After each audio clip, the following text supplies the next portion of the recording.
Hi everybody, my name is Miss Peachy and I'm your biology teacher at Wisconsin Connections Academy. I'm going to be doing a quick tutorial for you on the chemistry of life. We'll talk specifically today about the carbon atom and why it's an important atom and makes up basically the foundation of all living things. We'll talk about the 4 types of macromolecules as well and how they're important in living things.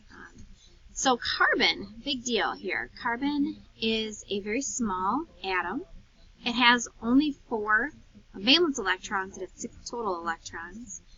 But those valence electrons are important because those are the ones that are able to bond with other atoms.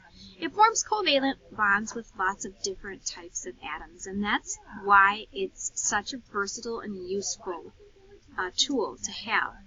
It can form these long chain molecules, these large complex ring systems. Carbon really works well as a fundamental building block. And that's why we see that all living things are carbon-based that we know of, right? All on Earth that we know of are carbon-based life forms because carbon allows for so much complexity and versatility. Here, for example, in the lower right corner of my screen, below me, is a molecule. This is a methane molecule. You have carbon bonded with 4 hydrogens. Each one of this is a covalent bond, like I said, so they're sharing electrons. Carbon is sharing an electron with hydrogen, hydrogen sharing it with carbon.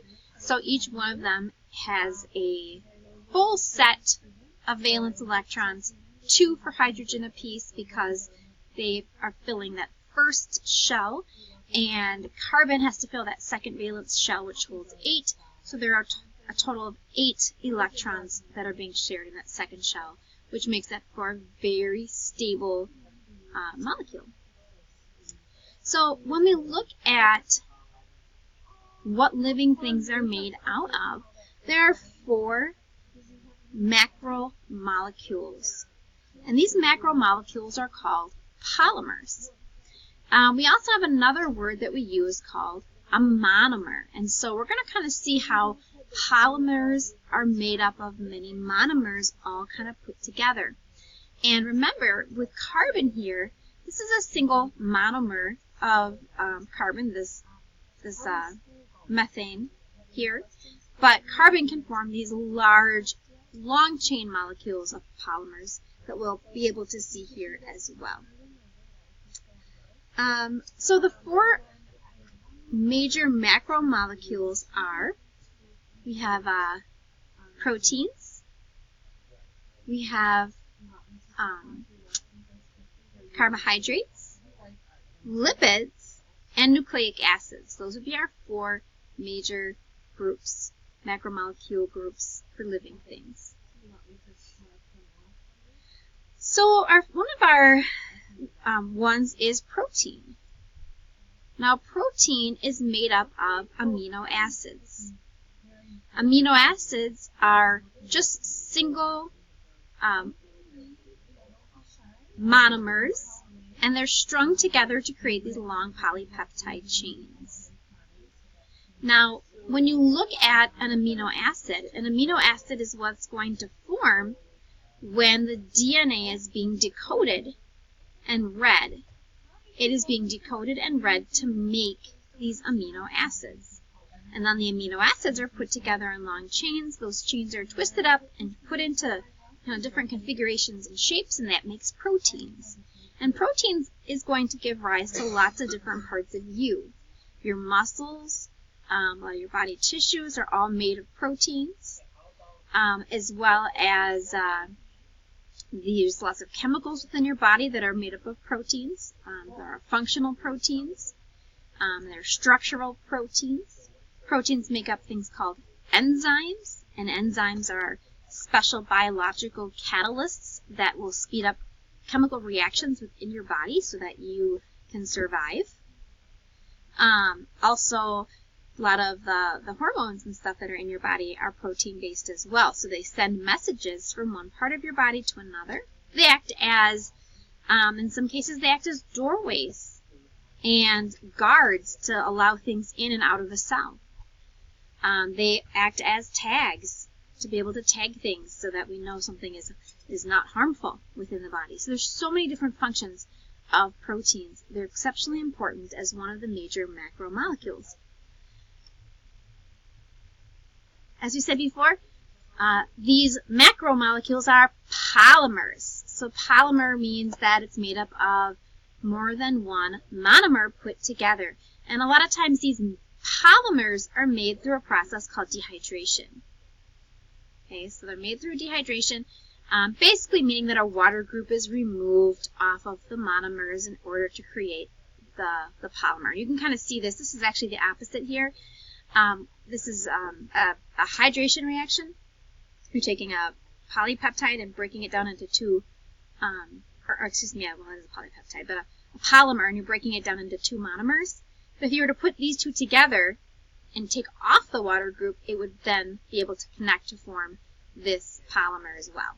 Okay, so that's what's going on there. So we talked about proteins. Another major macromolecule are lipids. Let's go to lipids real quick here.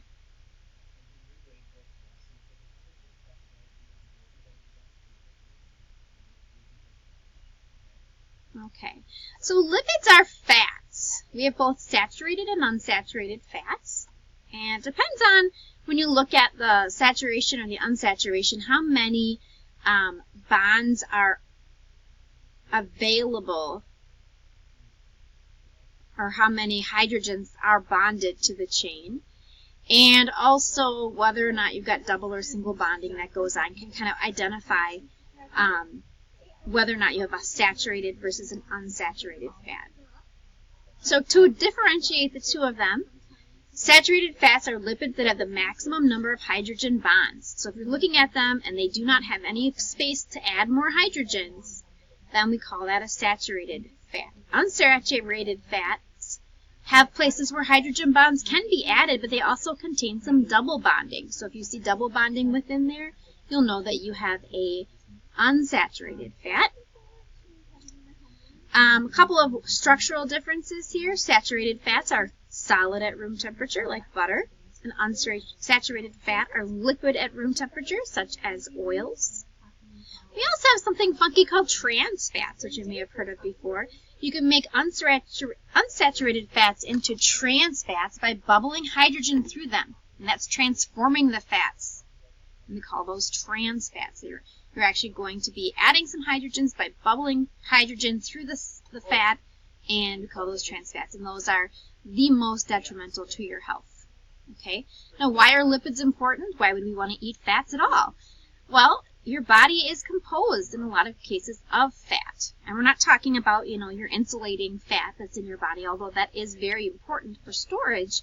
Fats make up the membranes of your cells. You have these semi-permeable membranes, your cell membranes, and those are a lipid bilayer, so it has 2 layers of lipids there. Not just that, but there's cholesterol within your blood that serves a purpose.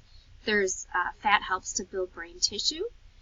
There's so many different parts of you that is reliant upon having the correct and right amount of lipids in your body. So it is an important part of a living thing.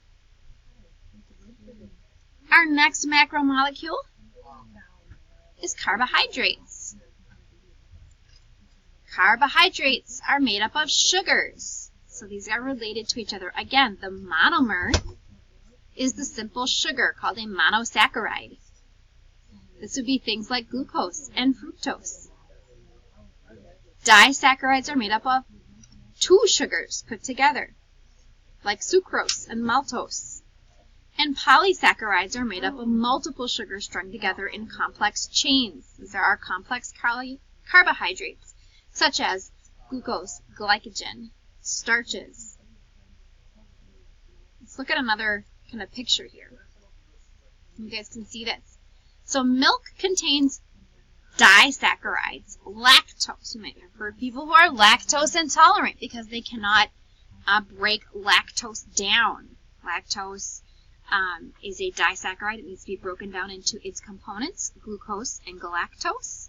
So you need to have an enzyme, lactase, that does that. Remember, Enzymes are proteins, so you can see here how these guys interact with each other. So disaccharides contain 2 sugars. Sugar cane contains the disaccharide sucrose. That's just table sugar. Table sugar is made up of glucose and fructose put together. Malt sugar contains the disaccharide maltose, which is glucose and glucose. Oh, it's just a complex glucose molecule. Fruit contains the monosaccharide fructose. It's fruit sugar, it's very simple sugar. And potatoes that you might eat contain a polysaccharide called starch. So that will break down into sugar in your body as well. You have an enzyme, amylase, that's in your mouth, and it's also in your small intestines. And when that is released, it breaks those starches into sugars. So again, using a protein to break a polysaccharide and into a monosaccharide. And finally, our last macromolecule of today is our it is the nucleic acids. I don't want to say the wrong thing there. It's the nucleic acids. So what is a nucleic acid? Well, a nucleic acid, we talk about DNA and RNA. Nucleic acids are polymers that are made up of the monomers nucleotides. So here we have a nucleotide. This nucleotide is a phosphate group, a sugar group, either ribose sugar or deoxyribose sugar, and a nitrogenous base, in this case adenine. So that is called a nucleotide. If you put a bunch of those nucleotides together, string them all together, it'll form a long chain called a nucleic acid. See that? So here we have 2 types of nucleic acid. We have RNA and DNA. They're very similar but have some striking differences. RNA is single-stranded, it only has single-stranded, and DNA is double-stranded helix. Okay? This grayish green or black squiggle is actually the sugar phosphate group right here. So this group is represented as this part of the polymer. The colored rungs on the ladder are going to be this component, the nitrogenous base. They are made up of either double ring structures such as guanine and adenine, or single ring structures such as cytosine, thymine, and uracil. And we'll talk a lot about this a lot later, but different bases kind of pair up together. So guanine always pairs up with cytosine, adenine always pairs up with thymine, or in the case of RNA, it will pair up with uracil. Okay, so that's the other difference. We have a slightly different sugar. We have ribose sugar, deoxyribose sugar, single strand, double strand, but we also have uracil for RNA and thymine for DNA. So they're slightly different from each other. But why is DNA important? Well, hey, what do you think is going to tell your body how to make you? The DNA contains the coded messages to tell your body how to make you, how to function, how to live, how to maintain homeostasis. All these things are found, all that kind of coding is found in the DNA. So those nucleic acids are hugely important macromolecule in your body.